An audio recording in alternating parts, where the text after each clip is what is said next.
Today on CHGO Blackhawks, we welcome Stephen Ellis from the Daily Faceoff. He's going to talk about the Blackhawks prospect system and their season outlook for next year. Corey Pronman released his prospect list and a whole lot more. Join us next on CHGO Blackhawks.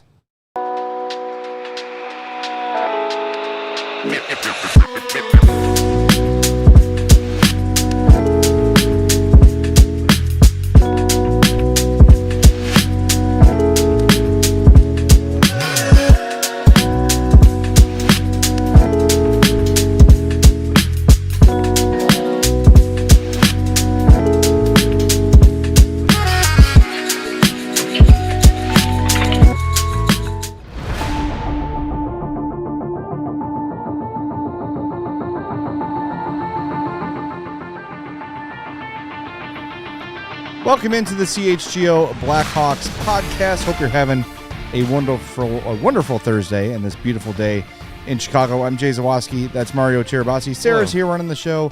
Devin's here riding sidecar, getting some things ready for us as well.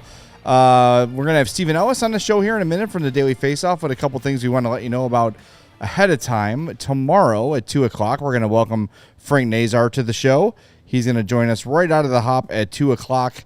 And a little bit of heavy hearts for us here at CHGO.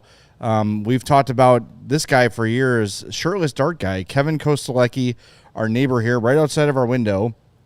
Got word today that he passed away. Suddenly, a young guy. Don't know, the whole story there, but very, very sad news. It's a guy who was with us from the beginning, physically. And he was a diehard, was at a lot of our events. Fan, yeah. So with a heavy heart, we hate to tell you, but our buddy Shirtless Dart Guy has passed away. So keep Kevin and his family in your prayers. And I don't know, it's tough, man. It's just so young. I think he was 52 years old, something like that. Yeah, I mean, he became a legend of the CHGO universe, and he had many different names within the naked guy, shirtless wonder, the CHGO network. But I mean, he was a big supporter of us, sponsoring the company softball team this year for the store. He was the owner of that bar. Yeah, in Halstead there. I've been to in a past life till 4 in the morning, and it's just incredibly. Shocking and really sad, but our heart goes out to his family, and it's gonna be weird looking over. I can see directly to his balcony, and everything, all the times thinking, oh, summer's here. He's out there shirtless, of course. It's gonna be weird looking out there and knowing that he won't be out there anymore. So, just it's tough, surprising, and it's I never met him personally. I know Carmen and some of the Bears guys have had more of a personal relationship with him, but it's for someone that you've never formally really met. I think I shouted across to him one time from our patio to his, but it is kind of weirdly like, man, it's like really like losing like a member of CHGO, even if unofficially. Well, I mean, part of what makes things like what we do and what I used to do at the Score Special are those organic things that come just from us existing. And Shirtless Dart Guy was one of the first like diehards we had any sort of knowledge of who they were or any kind of interaction with, and it's really sad. And I had missed the news in our Slack today. We went to lunch with our pal P3 Arizona, another diehard, was in town, wanted to take us out to lunch and see the studio, so we went out with him, and he asked, like, oh, where does Shirtless Dart Guy live? He's like, oh, it's right there. Maybe he's out there. And Mario sort of gave the news, like, we found out today that he passed. I had totally missed it, and man, it hits hard when people within my age group. I'm going to be 48 in December. He's 52. And it's scary, and as a dad, it's terrifying, and just, I don't know, man. Huge Hawks fan, huge Chicago sports fan, and supported everything we did here. So, condolences to Kevin's family. It's really wish rough. We knew the exact date in which he was discovered by either it was our show or one of our shows, and try and go back and find that first initial like, it was hey, he's out there. Early days. Was that? It was early days. Oh yeah, I it remember was definitely that first year. It was very close I started to here launch. like 3 months, 4 months after you guys launched, and I knew about it right away. I think it was the summer that we launched. Yeah. That he became an icon. Well, this show, the rest of the show is dedicated to the memory of Kevin Kostelecki. So if we find out more information, we'll pass it on. I don't know if there's going to be a GoFundMe set up or anything like that, but if there is, we'll find ways to pass it on and give our support however we can. But just thoughts and prayers of the family of Kevin. All right, now we kind of awkwardly have to transition to our guest, Stephen Ellis from the Daily Faceoff. He joins us now. Stephen, thanks for being with us, man. Thanks for your patience as we broke that rough news to our audience. It's good to see you, man. Yeah, nice to see you guys too. We got a lot. Good day to have you on. You published this morning your 2025-26 NHL team preview for the Hawks. We're going to get to that in the second segment. But one of our favorite things all offseason, a lot of people do this, the top affiliated skater prospects in 2025-26. You put yours out earlier this week, and you have 4 Blackhawks on your list. Before we reveal the 4 names, why don't you let people in on your process of how you go about making this list? Yeah, so it's one that kind of works out through the entire summer where you're looking at the pipelines of every single team. So I do a top 10 breakdown of every team. And then from there, I look at which pipelines are the best. And the Blackhawks have done very well in the 3 years that I've done this. Through there, then you look for the affiliated skater prospects. And you're kind of looking for a few things. You're looking for the players with the highest impact possible. The guys like Matthew Schaefer, the Ivan Demidovs, the Michael Mises, the guys that you just see that pure natural skill. And then you're looking at other guys that maybe don't have a ton of praise, but they're going to be good NHL players. So then you're trying to match those guys up. And it's hard because you're looking at, in a lot of cases, a lot of players that have never played against each other, or some guys you're going college and AHL versus CHL players. You're trying to merge all that together. So it's a tough one, but I try to look at which guys I think will have the biggest impact once they get to the NHL. And that's kind of how that list came together. So looking at the list here, 4 Hawks are on the list. And what was fun for me going through the list was, I was like, okay, kind of waiting on the first name for the Hawks to come up. And personally, I was just like, I'm kind of gone down a little bit further on this list, but then it was bang, bang, bang, 1, 2, 3. You got 3 guys right there with Rinzel, Levshinov, and Anton Frondel. Kind of, I think it's 12, 13, and 14 right there on the list. How did you get to that point where those 3 guys are just kind of like lumped right there together, and how they can kind of project out amongst the rest of the league? I think part of it was like with Rinzel and Levshinov, I had them kind of neck and neck when I was putting my breakdown for them earlier in the summer together. And I think with Rinzel, you look at just how good he looked in those 9 games, how great he was in college.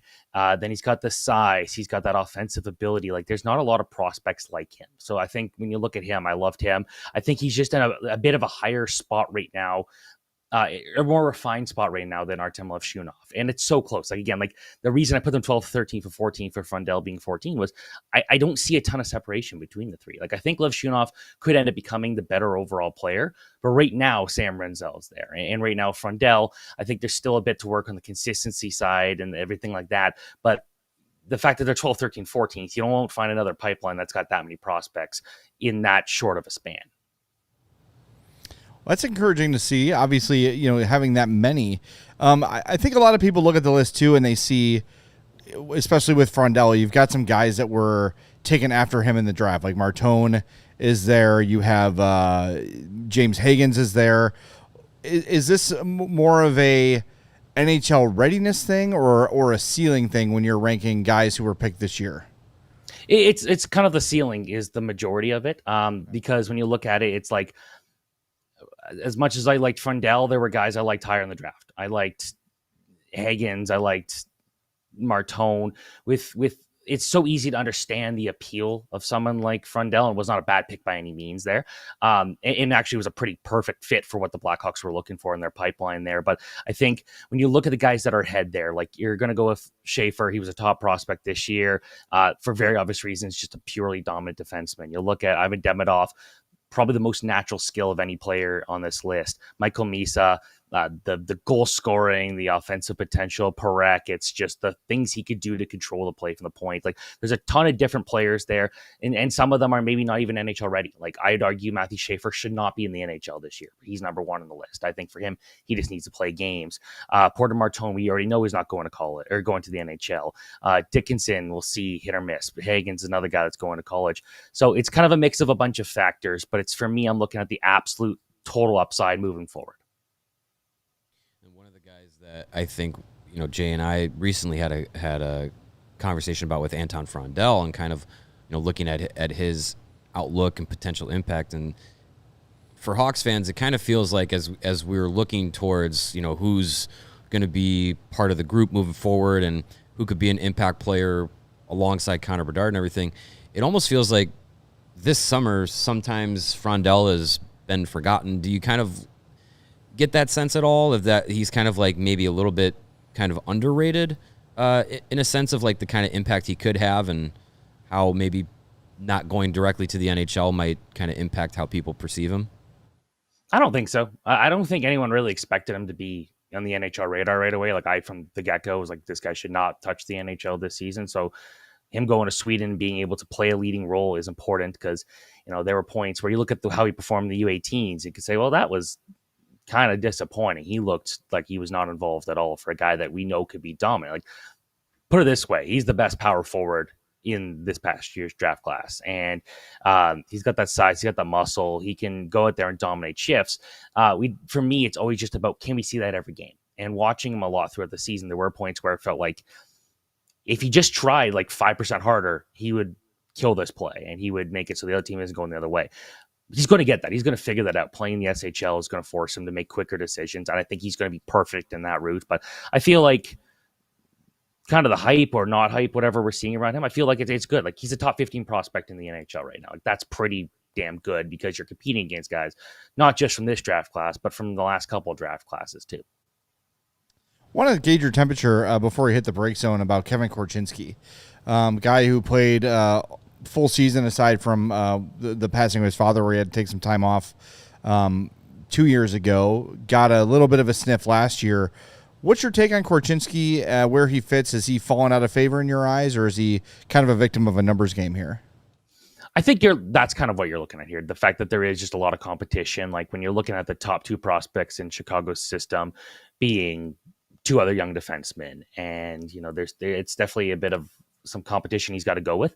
To me, he's a perfect trade candidate. Like, he's a guy that is going to still bring in a lot of value, because it's easy to forget that he's only 21 years old, right? Like, he played 76 games 2 years ago. Like, that's a large workload for a guy that had just come out of the WHL and still a very highly sought after prospect. I liked a lot of what I did see last year in the AHL, and it could be easy for a player to go from a full year in the NHL to mostly playing the AHL the year after. Like, that could take a mental toll on a player, and it felt like, for the most part, I was fine with him. Obviously, I don't consider him a prospect because he's played like close to 100 games down the NHL over the parts of the 2 seasons there. But I think that there's still an NHL future for him. I still think there's some second pairing potential. I just think that maybe there's just some other guys. Like I don't know if we kind of thought Sam Renzel would turn into the prospect that he was going to be. Yeah, he was a first round pick, but at the same time, that was a guy that wasn't expected to have this offensive explosion like he had in college. And he did. And I think that has kind of changed a little bit of where that pipeline could go. But I still think Korchinski should have a lot of value. I still think he's a good young defenseman. But maybe he's someone where if you're looking for something at the trade market to bring in a prospect to fill a different need, Korchinski could be a guy that you can offer up there. Before we get to the break zone, other 2 Hawks prospects drafted in the first round, Mason West, Vaclav Nestersil. Where do you see them? And I think for Hawks fans, like, how far away are those 2 guys from maybe not making an impact and being like everyday guys, but how far are they from NHL debuts in your mind? I think with Nestersil, it'll be interesting to see kind of how college goes. He was just a guy that rose up draft boards this year. They were really banking on him just becoming this dominating physical presence. So I think he's going to be a good NHL player. I'm thinking more like a third line player, but he'll be like probably a good third line player. When it comes to Mason West, that's a very wild card pick, but one I really like that they took, because it wasn't, he didn't even, from what he was telling us at the draft combine, he wasn't even really aware it was his draft season until like halfway through the year. Like, this is a guy that's still super raw because he was kind of focused on playing both hockey and football and being the best possible of both. And the fact that he went to a couple of USHL games and he was like, oh, this like could be my career and everything. Like, scouts started to really notice him throughout the second year. There's a lot of potential there. So I think they're both very raw prospects and guys that you've got to be a bit patient with. But I think the overall potential there, what made both those picks look really nice. So I think it's still looking 3-4 years down the line, but two guys I do expect to become NHL players. And that's what you're looking for. Like, you're not always needing the best of the best players, but if you get guys who can actually be everyday NHL players, that's already something that very few teams get successfully every single year of the draft. So if you can get a couple early in the draft, you're happy. All right, more with Stephen Ellis from the Daily Faceoff coming up next. Hit that like button. We'll be back in 2 minutes on CHGO Blackhawks. All right, let's be real for a second. The world has gone soft, and that includes the soft drink world. Paradise Punch soda. Oh, beach time lemonade soda. No, that's enough. Soda used to have some kick. Now it's all about pretty colors and easy fizz. How about RC Cola? They've never changed. They don't have to. Same since 1905. It's the same bold, crisp flavor. It's always been. RC Cola is not a soft drink, just damn good cola. That's all you need. It's already perfect. No trends, no gimmicks, no glow up. RC Cola tastes like a punch in the thirst. Do yourself a favor. Grab some RC at your local store, or better yet, find a pizza place that carries it, because it immediately increases the pizza quality from an A to an A+, or from a B to a B+, just by drinking RC. Stock up for all your end of summer parties, or just watching the game. RC's the move for whatever you're doing. RC Cola is not a soft drink, just damn good cola. College football is back. Yes. I'm excited for the first game of the season for the Wisconsin Badgers tonight against Miami of Ohio. Sorry to Salesman Jim, but I hope embarrassment football team in is Miami, in Ohio? your future. Yes, it is. And if you're excited about college football and want to get out to a game for your favorite university, Game Time is the place that will get your butt in a seat. The Game Time app gives the advantage back to the fans. It's the hack for unlocking amazing tickets and experiences in just a few taps. Incredibly easy to use. The Game Time guarantee means that you can trust you'll get 100% authentic tickets on time and at the best price. Plus, the fees are always included, so what you see is what you pay. Take the guesswork out of buying college football tickets with Game Time.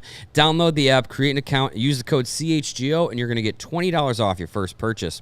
Tap, ticket, go. Download the Game Time app today. All right, we're back with more from Stephen Ellis of the Daily Faceoff. We've got a $5 super chat for you, Stephen. We'll send that check out to you when the interview's over. From Curtis says, what about AJ Spellacy? What's the outlook on him? I like AJ Spellacy. Like, that's a guy who's built like a tank. He wants to hurt people out there, and it's a lot of fun watching him play junior hockey. So that's a guy that you're probably looking as a fourth line player, but again, you almost, I think it's so easy that when you hear someone say, oh, like could be a good fourth liner, and say, oh, like that kind of sucks. But it's like, you need guys who know what they're doing. And it feels like there's a lot more skill in the bottom lines than you're seeing in recent years. And I think that's partly because there's a lot more coaching work done to say, okay, if you're not going to be a high-end goal scorer, let's see what you could do away from the puck. And when you're 6'3", over 200 pounds, you hit hard, but you can also skate very well, you become very valuable. So yeah, Spellacy didn't put up a ton of points the last couple of years, but I think he's got those intangibles, and the fact that he's relentless, he's chasing after guys, he wins most of his battles, but he also could put up quite a few goals in that too. I do like AJ Spellacy as a future NHL player. All right, so back to your list. At number 40, you had Oliver Moore. And interestingly, in your preview as well, you had Oliver Moore on the Blackhawks fourth line to start the season. Tell us about your process on both those decisions for you. So we actually have someone else creating the lines, but I do have, okay. I think with Moore, I would like to see him start the year in the NHL. I think that I've been very high on Oliver Moore. And while this one scout told me a couple of years ago, he thought that Moore could end up becoming the best of that U.S. National Team Development Program roster from 23, the one that had Will Smith, Ryan Leonard, Gabe Perreault. I don't think that's true. But the thing is, you're seeing a guy that's he's about as versatile of a player as you're going to find. He could play on that top line and be your best support player. He could be on your third line and he could be a play driver. He could be on the fourth line and he could go out there and kill penalties and chase after guys. Like, there's so much there that I think that you're going to be very happy with him. And I feel like at this point, give him a couple games in the NHL, just see what it's like, go back to the AHL, but don't spend the whole year in the NHL, because for me, you're still, when you're 20 years old, you still need to focus on going out there and developing all the skills and playing against older, tougher competition. So I would like to see him start there. Don't last, but I wouldn't be surprised if he kind of forces himself into that conversation, because he's just got that speed that everyone's craving, but he's also a really good playmaker too. One more player that wasn't on your list, but I think a lot of people are intrigued as what they can be in the forwards group for the Blackhawks is Nick Lardis, and there's some potential for him to maybe make the NHL roster out of training camp. It might seem like a long shot, but he will be making his professional debut this season after scoring 71 goals last year. What kind of read do you make on him having that goal scoring potential, and how do you think it could translate professionally once he makes his debut? It's interesting, and it's one I've talked to a lot of people that have watched him very closely. And I remember watching him play when he was like 13, because he's from Oakville, where I'm from, and I've seen him play at rinks for a long time. So I've got to see kind of his development. And obviously, you see those numbers, and over 70 goals, over 100 points last year, purely dominant. There will be a lot of people who'll tell you, having some of the line mates he had in Brantford last year definitely helped him there. And he got a lot of points on the power play, and having someone like Jake O'Brien be able to feed him out there really helped. But I do wonder, and I know I'm not alone in this one, if he's not in a top 6 role, what type of player is he going to be? Because he's not really engaged physically. He's not a very strong player. He's not a very big player. So I think that's the concern. You got to have a role for him. And we've seen a lot of these guys who've been able to put up numbers and make it work. But, he's fine as a passer. He's always been more of a shoot first guy. He's a good skater, but the concern about whether he would actually be able to engage physically, or if going up 1-on-1 against someone like Radko Gudas, if he'd have a shot, because those guys, like, he struggles against tougher competition. So that's the one concern. But from a pure skill, from a great shot perspective, like, Nick Lardis is one of the most exciting prospects Chicago has. He's going to play some NHL games. It's just what type of role. That's the one where I'm still not 100% sure right now. All right, before we get to your season outlook, you had Drew Commesso on your list of goalie prospects. You had him at number 5. I know Spencer Knight probably throws a little bit of a wrench in Drew Comesso's at least immediate NHL plans. But tell us about your thoughts on Drew Commesso. Yeah, some promising numbers last year. I think overall, I'm a little less excited about the Blackhawks goalie prospects now compared to like a year ago. Obviously, Adam Gajan didn't have a really good season, but I think with Spencer Knight being there and Arvid Soderblom, like, in theory, that should be a pretty solid goaltending duel. So where does Commesso come in? I don't know.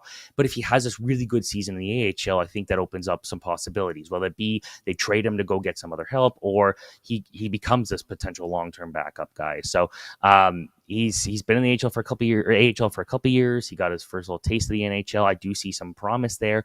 I want to see some consistency, but that's a guy that just, when the pressure's on, he typically does a good job. And I think that we just need to see him continuing to show that every single night in Rockford. How's your goaltending experience been this summer? How's my goaltending experience been? It's been great. It's I'm hoping I'm going to the NHL soon. I actually just had the flu a couple days ago, where we had a doubleheader in the playoffs, and I spent the second game of that in the bathroom, not existing very well. So actually, this show is the first time I've kind of been able to get out of bed in 2 days. So I'm impressed I'm alive right now. But I've got a game tonight against some ex-OHL players, and I hope that maybe some scouts, maybe we'll get 20,000 scouts there to watch me. Perfect. People will never forget the Stephen Ellis flu game. It'll go down in history, right next to Jordan and Pippen. Who helped you off the surface after the first game? Did you? Carried you to the nothing bench. left. Yeah. I'm so lucky, actually. One of our better players took a shot right off the head, and at that point in the game, it was like 9-2. So they're like, okay, we're going to call it. But if that had not happened with a few minutes left in the game, I was dying on that floor. So shout out to the player taking it for the team.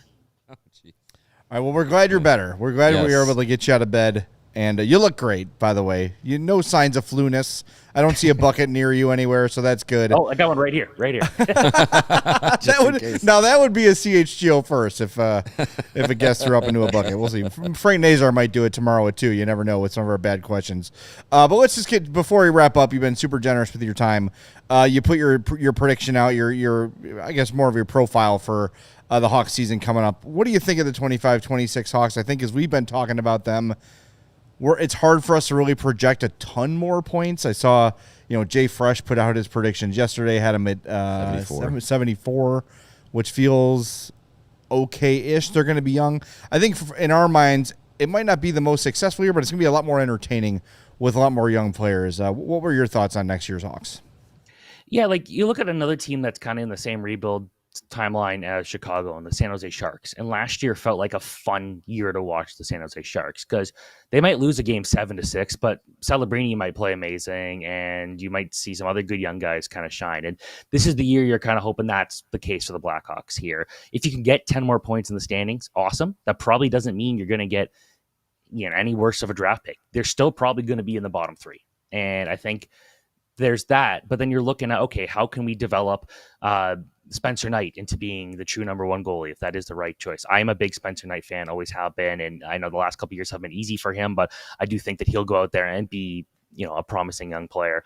I think Renzel, Levshunov, and Ethan Del Mastro, all 3 young defenders, I'm really excited to see what they're going to be able to do out there. And another year of Alex Vlasic and seeing what he can kind of take his game to, and we know that that's already a solid contract. I'm a big fan of the Frankie Nazar contract. I'm a big Frankie Nazar fan, and I think that the people who think, oh look, he only had like 20-something points and in this limited amount of time, like why do you get this deal? It's like you got to understand just how good of a player this guy's going to be. And I think the World Championship, I know it's not the best on best, but we've seen so many players go to the World Championship, have unbelievable runs, and bring that momentum into the next season. And I think that's what we're going to see from Frankie Nazar. Are we going to finally see that Connor Bedard breakout year? I think so. Connor Bedard, he's had so much pressure on him and so much attention. Now at this point, I think a bit of that luster is going to wear off. As a third-year player, we're not going to see as much focus on him. Maybe he comes out here and just blows the doors off of everybody. And the one that I'd be interested to see is, like, is there going to be a guy that's going to take over and be that next the next Ryan Donato, a guy that you just kind of hope can go out there and be offensively the dominant, and we'll see if that happens. I don't know, but this is going to be a more fun team to watch than last year, and partly it's because there's enough good young players taking on big roles that you're going to want to watch closely. I'm glad you mentioned Nazar. That was going to be my next question. You call him in your prediction piece a future star. How good in your mind can Nazar be? I don't know if you want to find a comp or you want to give a point per season average or something like that. But when you say Frank Nazar is a future star, what kind of a player specifically do you see him being?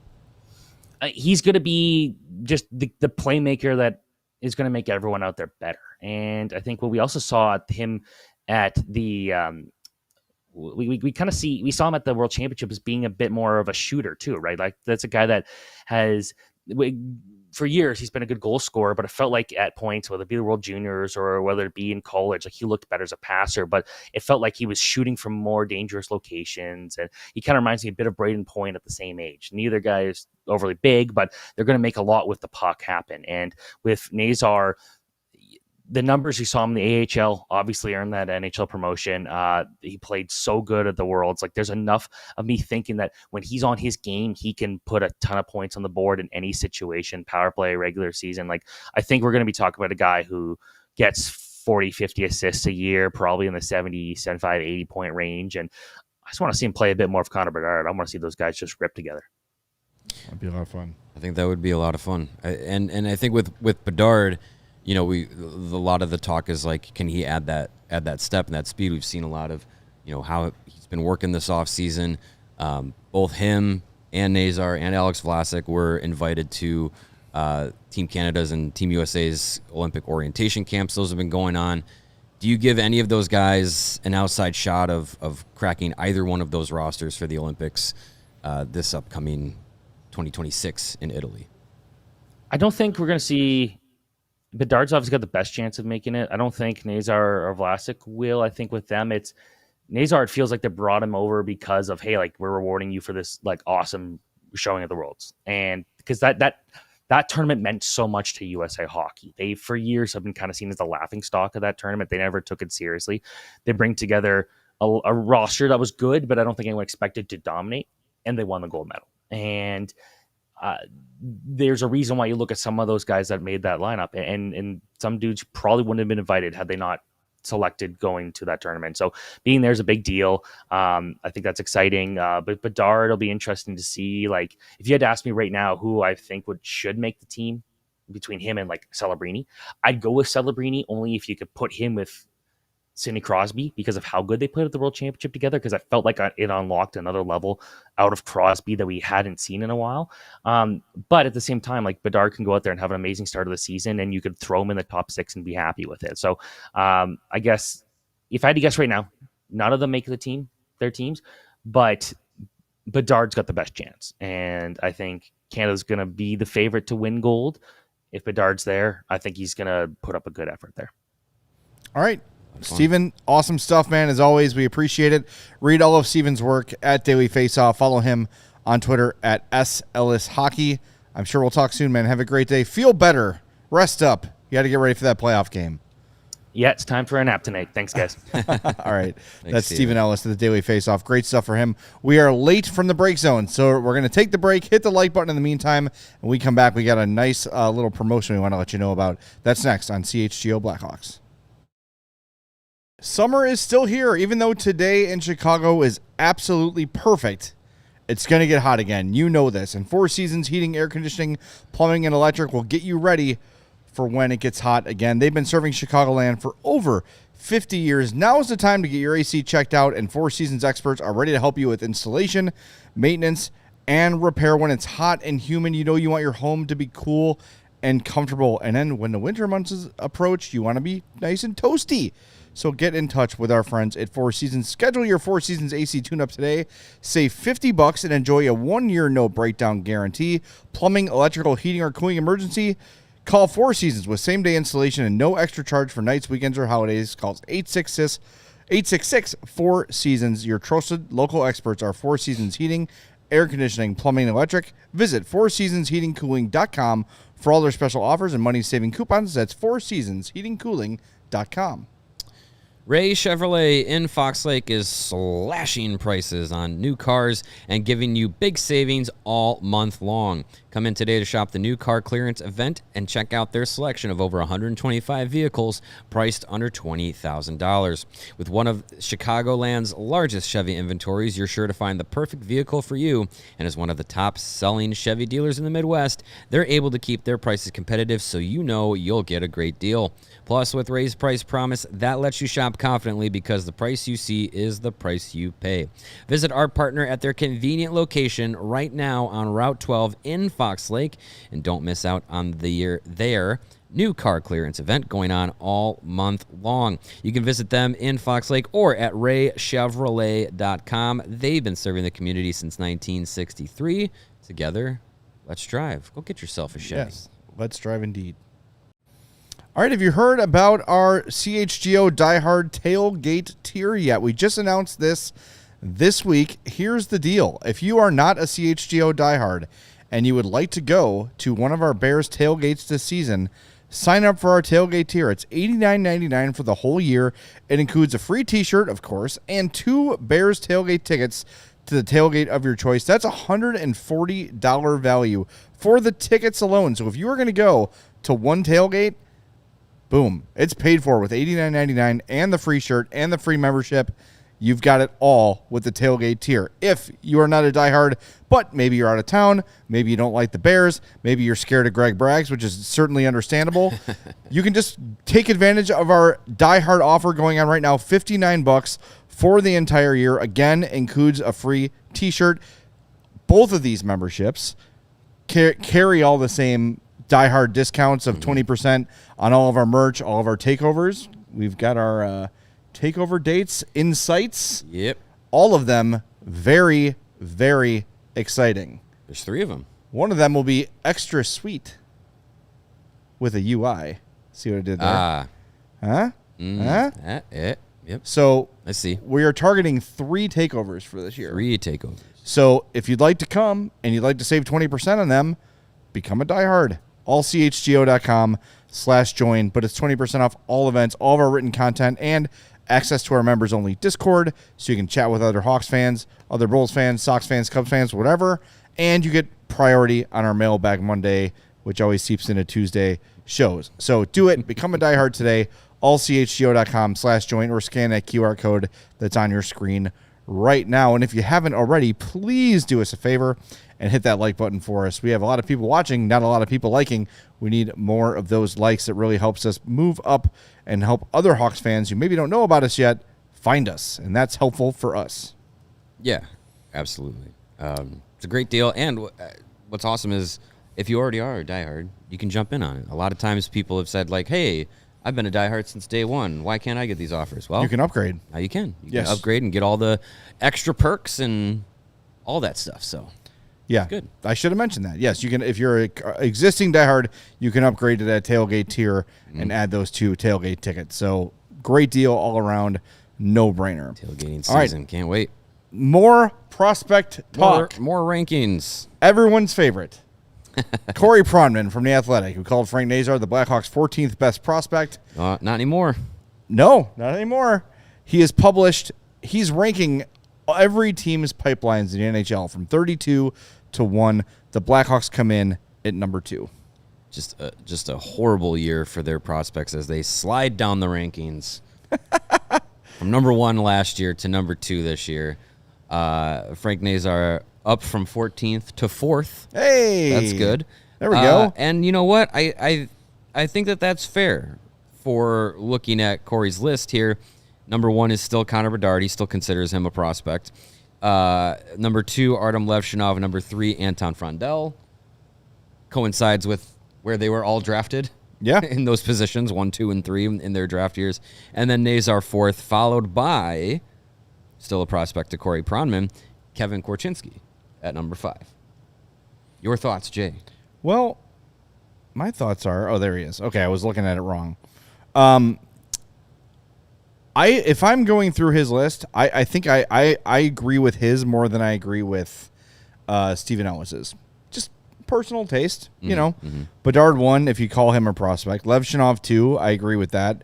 Frondell 3, maybe I would put Renzel over Frondell, and he's got Renzel down at 6. Number 6. I really like what I've seen from Renzel. Look, I know it's a very small sample size, but if anyone watched those 9 games that Sam Renzel played in last year,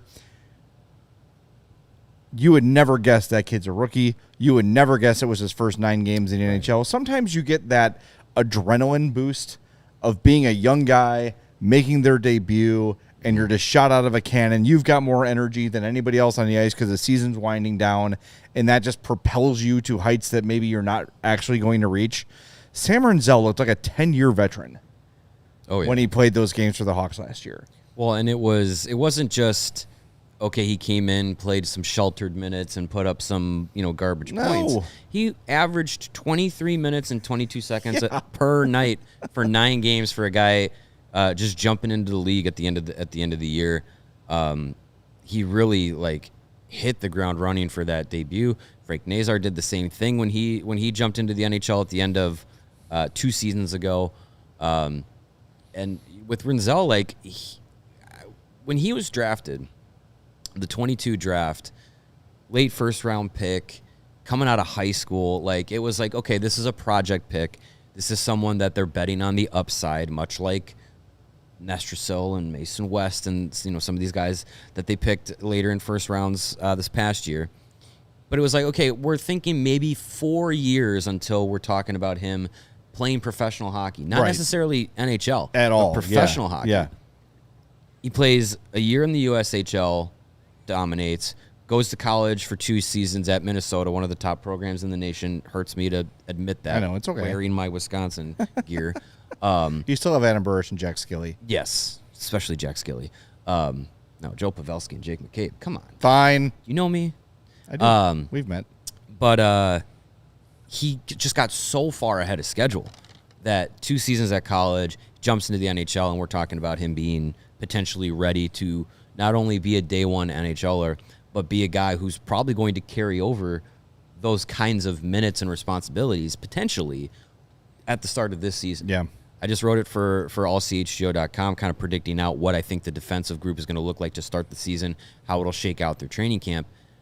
I have Sam Rinzel right along Alex Vlasic to start the year as the top pair. And kind of how Steven mentioned it as well, you could say Artem Levshunov might be the better player in the long run, but I think right now, skill set for skill set, Rinzel is a little bit more rounded out as a guy that can play that kind of role. But I still think Levshunov is in the mix, is in the NHL, and is playing significant minutes. But I think Rinzel, you might feel a little bit more confident in saying, okay, you're going to play on the power play, and you might get a penalty kill assignment, or you're going to get some tough matchups, and you got Alex Vlasic alongside you, the team's number one defenseman, to kind of help him along the way. I think for me, what struck me with Rinzel is last year's prospect camp. Or training camp, like, was it prospect? Yeah, I think it was prospect camp. No, because he would have been in college. Oh, yeah, okay. So wherever he was in the offseason, whatever it was, he walked into the room and we're like, that's a different guy. It was last year's prospect camp. Yeah, he like just it's all off ice, but yeah, we get to go up close and talk with them. He went from this wiry, spindly, like this guy's never going to play in the NHL, and then in one summer, he's got like the Mike Singletary neck. He got firmer. And he's big and solid and like all of a sudden I was like, "Oh wow, this is a different human being that is in this room now than was here a year ago." And like from that point on, I started really taking that seriously, because anytime you hear like, "Oh, he's a project" and yada yada, that tells me very raw, kind of a coin flip. You never know if he's going to make it. Right. But then when you see him physically, and then you hear the reports from Minnesota, like how well he's playing, the numbers he's putting up, and then again, not trying to oversell 9 games, but you said it, man. Like playing 23 minutes a night, he had 6 points in those 9 games, looked like a steady NHL vet, and I think that I have Levshunov over Rinzel, so does Pronman. Because I think when it's all said and done, Levshunov will be more offense, higher ceiling guy. Probably more physical. Yeah. Like, I think he will pass him just because of the raw talent that Levshunov has. But right now, I'm with you. I got him on the top pair with Vlasic. Mm-hmm. The only way I would not do that is if Levshunov makes the team too, maybe I would put Levshunov with Vlasic, because Levshunov's a little more of a risky. He'll take more risks. He might get you in a little more trouble with a turnover or a bad decision. Mm-hmm. So you want your best defender to be able to recover and make up for his mistakes. So then maybe you put you put Rinzel down the line a little bit. But I'm comfortable with any of it. Yeah. Because I think both those guys, but especially right now, as Frank Saravalli said towards the end of last year, I don't think that Sam Rinzel plays a single AHL game. I think he makes a team out of camp. I think they're counting on that. I think anything short of that would probably be a disappointment. Because I think if Sam Rinzel does not make the team this year, I think that's a massive upset.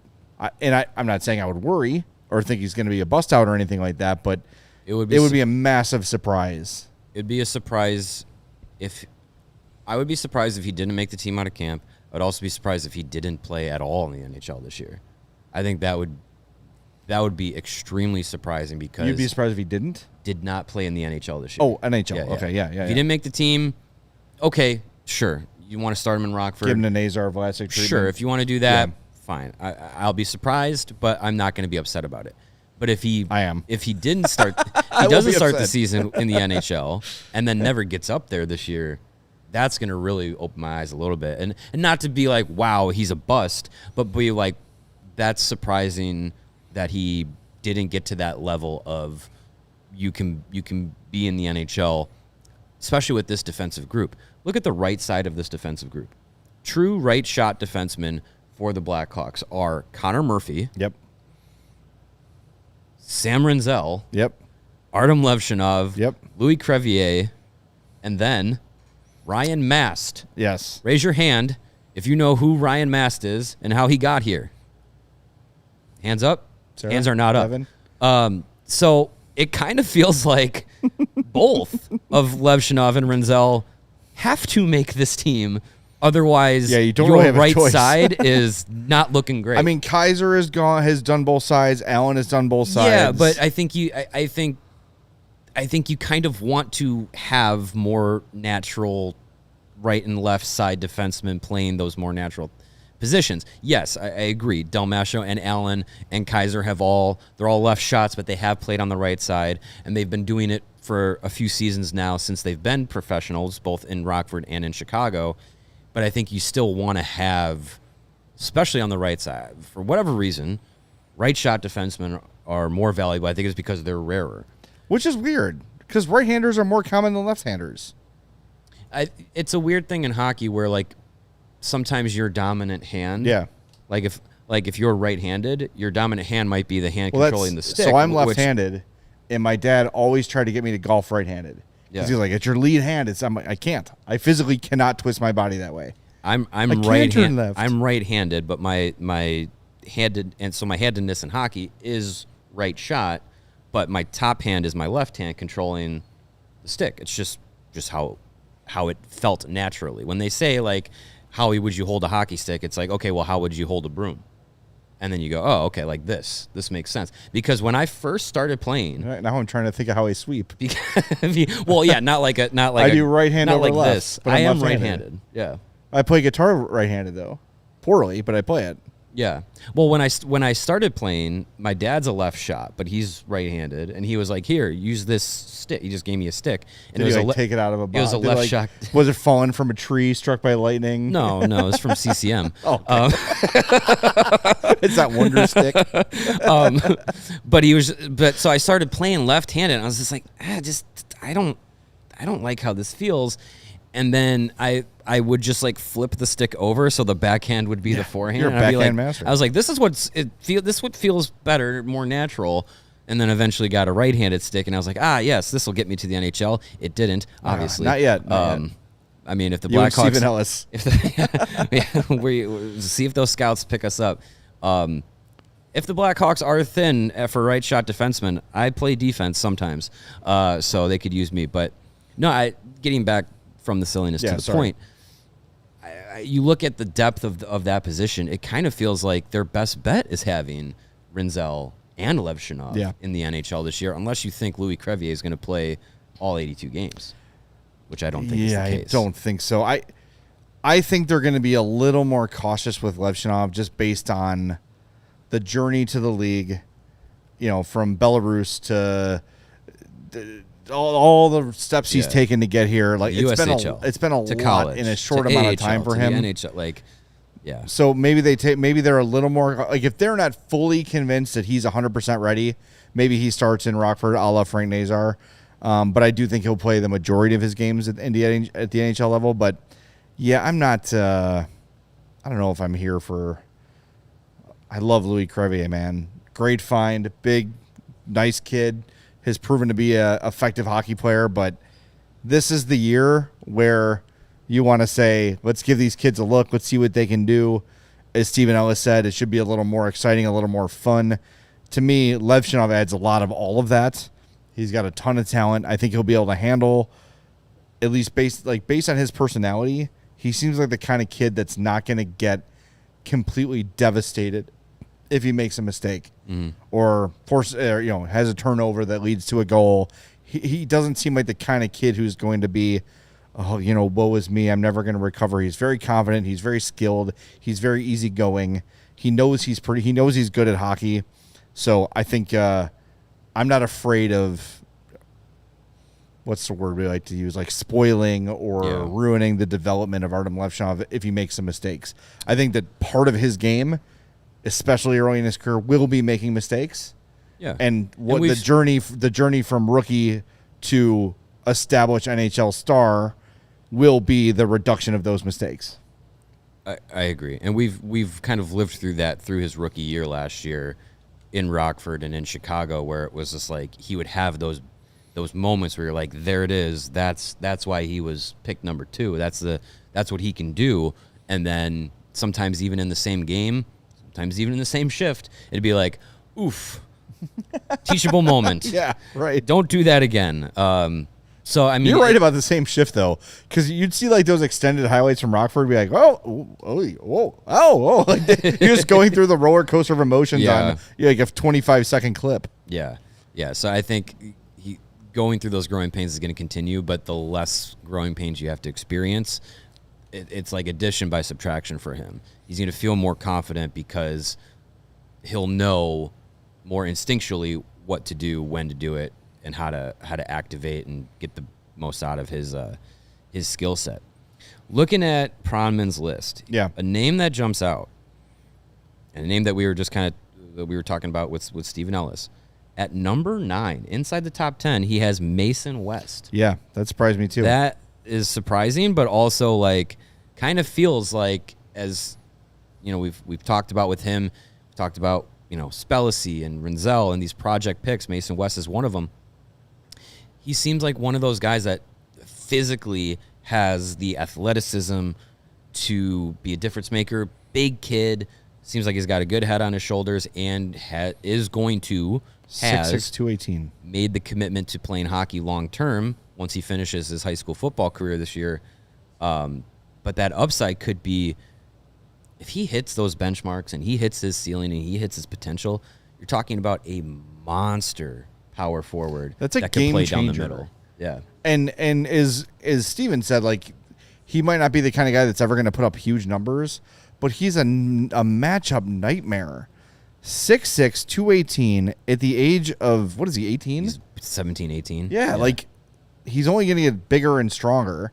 If he can get the speed up a little bit, which is kind of where he needs to work on his skating, and get some of the scoring translated to the pro level, like, that's the kind of guy that's going to be a problem. Mm-hmm. That's going to be a problem for people in the NHL because you don't see a ton of those guys anymore. Like, back in the day, like in the late 90s, early 2000s, the clutch and grab era, you had a lot of, like, the Todd Bertuzzi's and the, like, those kind of guys, and they were really good, effective players, but then the game kind of left those guys behind a little bit. Mm-hmm.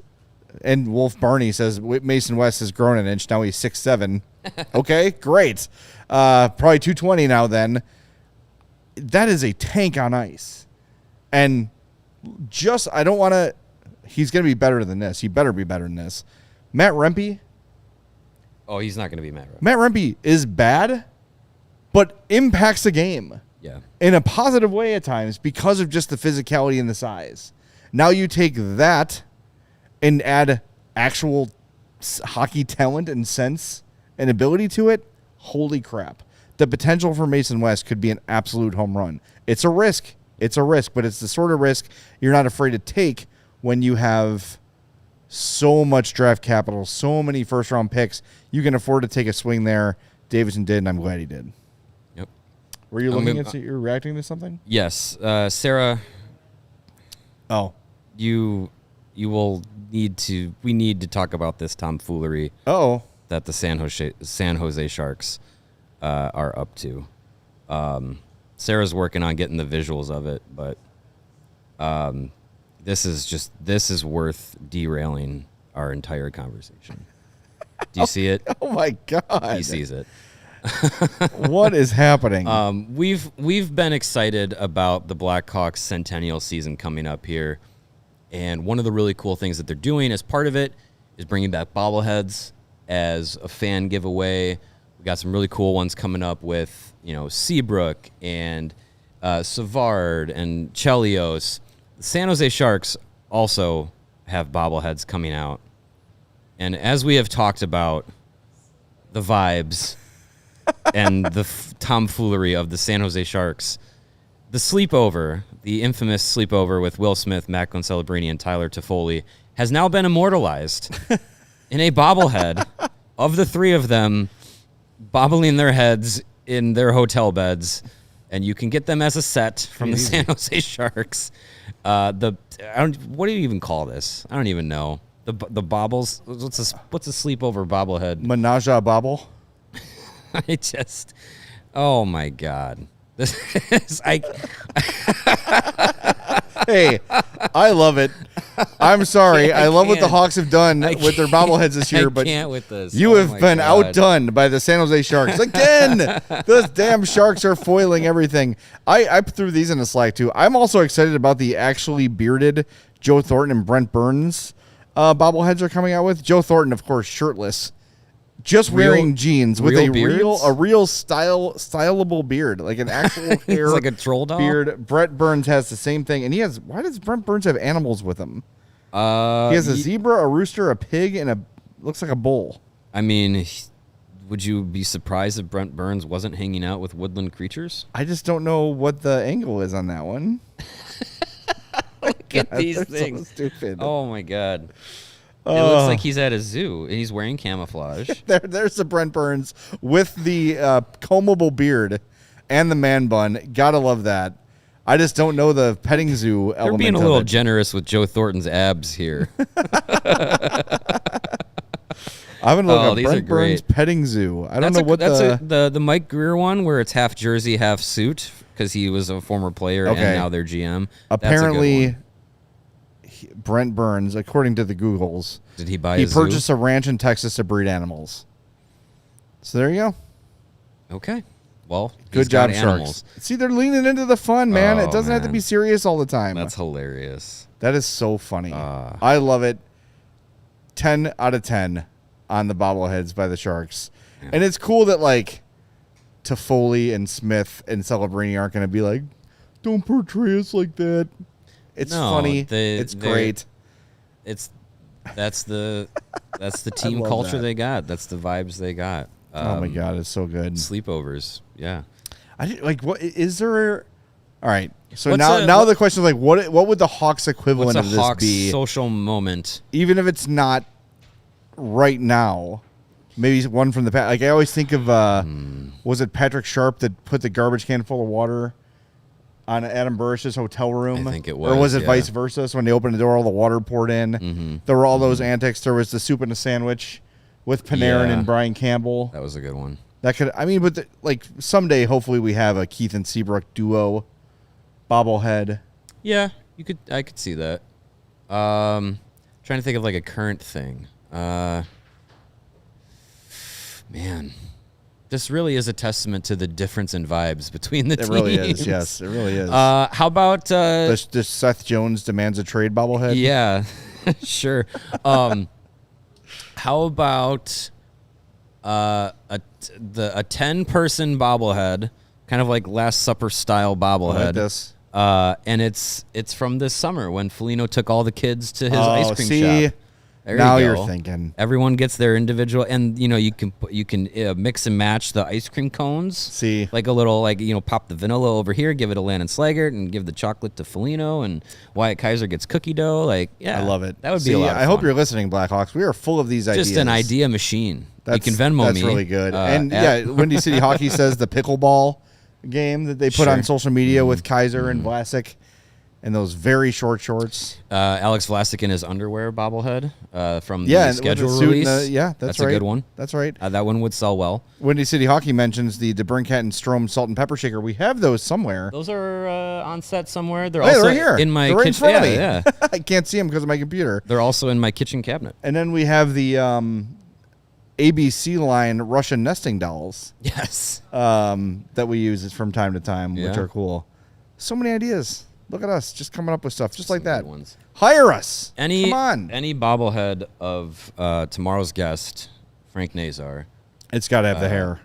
Yeah, if you The have combable hair. If you have combable hair, you give it some reusable mousse Oh, that you can wash out and style. Yeah. That would be a good seller. I know Sarah would buy like 30 of them and put them all in her closet. Well, I love what the Cubs did with like Dansby Swanson. They did the Yes. hat hair. Like that's such Yeah. a good giveaway. They could do something like that for the Hawks. Can we tell how you found out Frank Nazar was coming on tomorrow and you insisted on producing the show? Because of Mario, right? You're the one who breaks all the news. I mean, this is just show news. It's not. I pop know, but culture we news. haven't. Has he been on the show yet? Not No. individually. We no. went to Yeah. see him Yeah. after Michigan It's a big got deal. pounded by Notre He Dame. just We, got signed. It's a big deal. We talked with him at the first prospect camp that he was at after getting drafted. He juggled the hockey pucks for us. He was our birthday clown for a few minutes. Yes, he was. We won't have him do that tomorrow, but going to be good to talk with him. And, new contract, big season ahead. I want to know, like, what we got to ask him, like, now that you have this contract. I know you don't have the money physically yet, but, like, what's the first purchase going to be? Mm-hmm. Or has he made it already? Probably an apartment, right? He's like, isn't he 19? He's 21. Or he's 21. Yeah, buy an apartment. I mean, I'm sure he's probably already got one. That's kind of boring. Buy a nicer apartment. I want like a nicer apartment. DeLorean or something. Hoverboard. Do you think he knows what a DeLorean is? I don't know. We'll ask him. More hard-hitting questions for Frank Nazar coming up tomorrow at 2. Hit that button on the way out, the like button. We are 7 away from 100. Let's get there and join us tomorrow at 2 o'clock where we will be speaking with the newly minted Frank Nazar. Talk to you then on CHGO Blackhawks. We all silly like the mayor.